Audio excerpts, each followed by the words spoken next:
timeline you watch, they all look different. Making a FNAF timeline is not easy. There are so many ways you can interpret this story, and this is mine.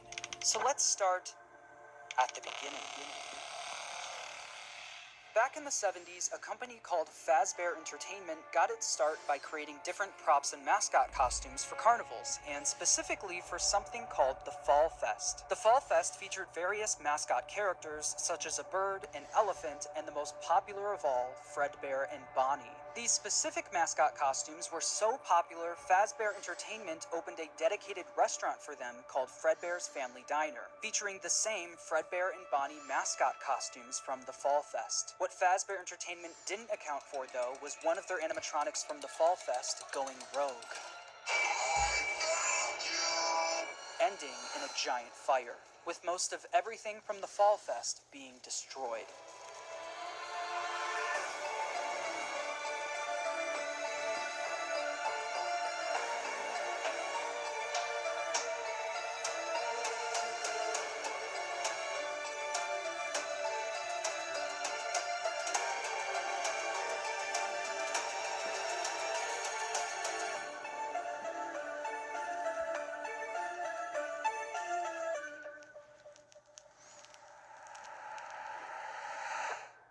The specifics about the animatronic that went rogue and the fire are unknown and will likely be revealed next year in FNAF's next big release. Although we don't know much about how this fire occurred, we do know that after the fire, Fazbear Entertainment started phasing out of the mascot costume era. They needed something new. The two men who helped found Fazbear Entertainment, William Afton and Henry Emily, stepped up to the plate. William Afton was mostly the businessman of the two, handling all of the money, while Henry was the more creative one, with him being in charge of building most of the animatronics and props for the company. With the Fall Fest era of the company coming to a close, they were only left with Fredbear's Family Diner, the standalone restaurant created for the Fredbear and Bonnie characters. In order to replace the mascot versions of Fredbear and Bonnie, Henry went to work on new versions of the characters, eventually creating the new Fredbear and Spring Bonnie. The same characters, but with new designs and new suits. Henry called them Springlock suits. These suits are able to double as both an animatronic and a suit that the employees could wear. To switch the suit from animatronic mode to suit mode, the employees could use a hand crank to pull back the animatronic parts, leaving room for them to climb inside. The spring locks that were helping to hold back those animatronic parts were very sensitive though, and with even a little bit of moisture, the spring locks could potentially snap shut, crushing and killing whoever was inside. But if that ended up happening, Fazbear Entertainment had some common sense procedures set in place. In case that the spring locks come loose while you are wearing a suit, please try to maneuver away from populated areas before bleeding out, as to not ruin the customer experience. Fredbear's Family Diner ended up being super successful for William and Henry, so much so that other companies tried replicating it. Another company proceeded to rip off Fazbear Entertainment's old mascot characters by creating their own animatronic versions of them. The leader of the group was Nedbear, a direct copy of Fredbear, followed by a hippo, an elephant, and a frog. All characters from the Fall Fest, and all with slightly different designs to avoid copyright issues. But while the rival company was able to replicate the designs, they could not replicate Henry's state-of-the-art technology. Their robots were poorly made and had to have giant batteries with exposed wires on stage with them. Naturally, the rival company failed and ended up being bought out by Fazbear Entertainment. With all of the success from Fredbear's Family Diner, William and Henry decided to branch out and create more characters for a new restaurant. In 1983, William and Henry opened Freddy Fazbear's Pizza, featuring Freddy Fazbear, Bonnie, Chica, and Foxy. With the opening of Freddy Fazbear's Pizza, Fazbear Entertainment was experiencing success like they've never seen before. But with two restaurants now open at the same time,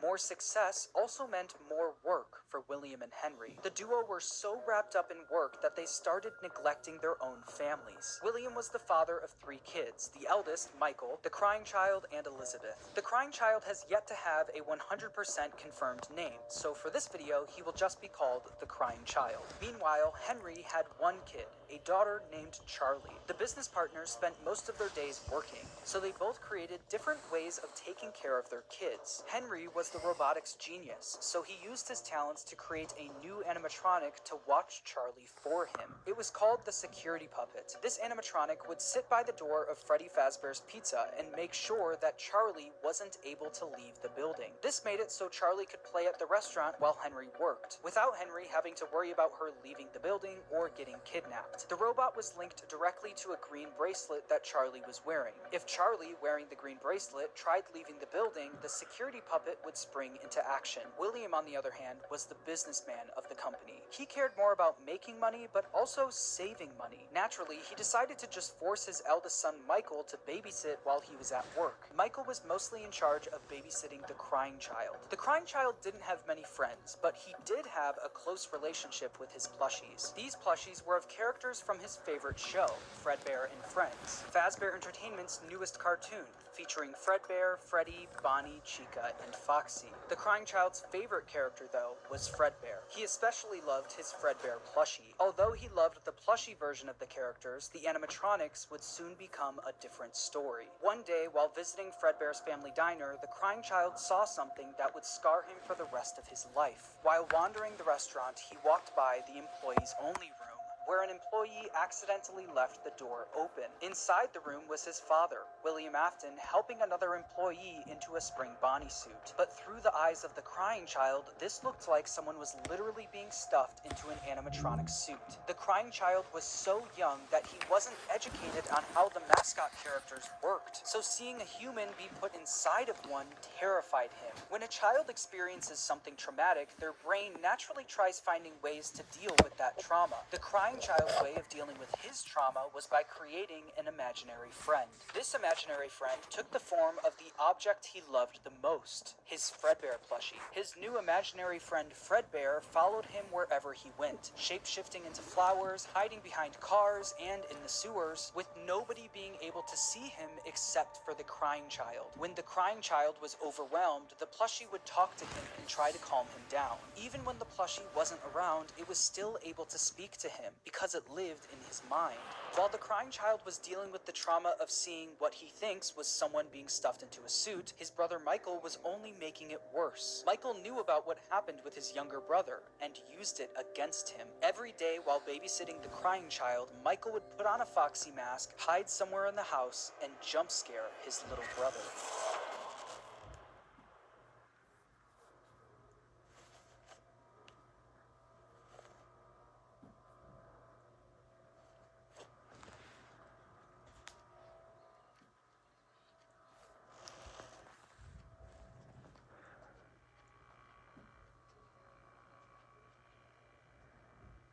From the pizzeria to your living room, you no longer have to wait to sing and dance with Fredbear and Friends. Weeknights at 8, 7 Central, only on...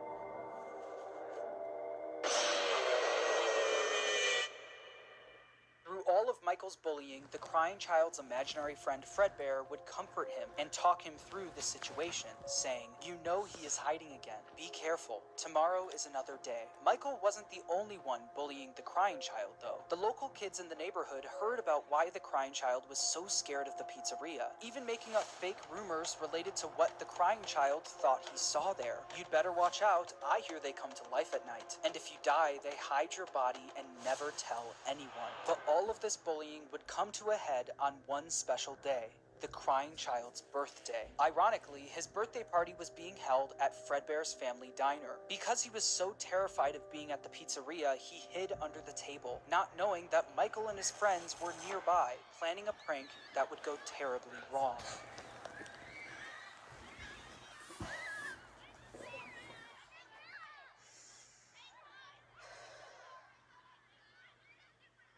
Make sure you grab your pizza.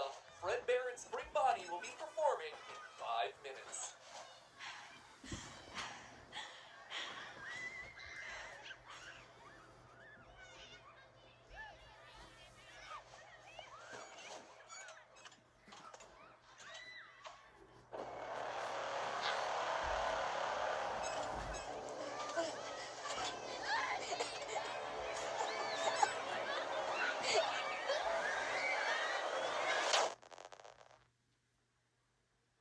Michael and his friends lifted the crying child up to, quote, give Fredbear a big kiss, and Fredbear bit down on him, leaving his body to go limp. Michael and his friends quickly stopped laughing. Because of Michael's immature behavior, his terrified younger brother paid the ultimate price. Although the crying child was badly hurt, he didn't immediately die. Because of the immense brain damage, he slipped into a coma. After being treated at a hospital, the crying child was taken home so he could be comfortable, surrounded by his only friends, his plushies. In the crying child's final moments, Michael decides to apologize for what he's done, saying, "Can you hear me? I don't know if you can hear me. I'm sorry." After Michael speaks, the crying child's imaginary friend Fredbear, created out of the trauma he experienced, continues doing what it's done the whole time. It comforts him, saying, "You're broken.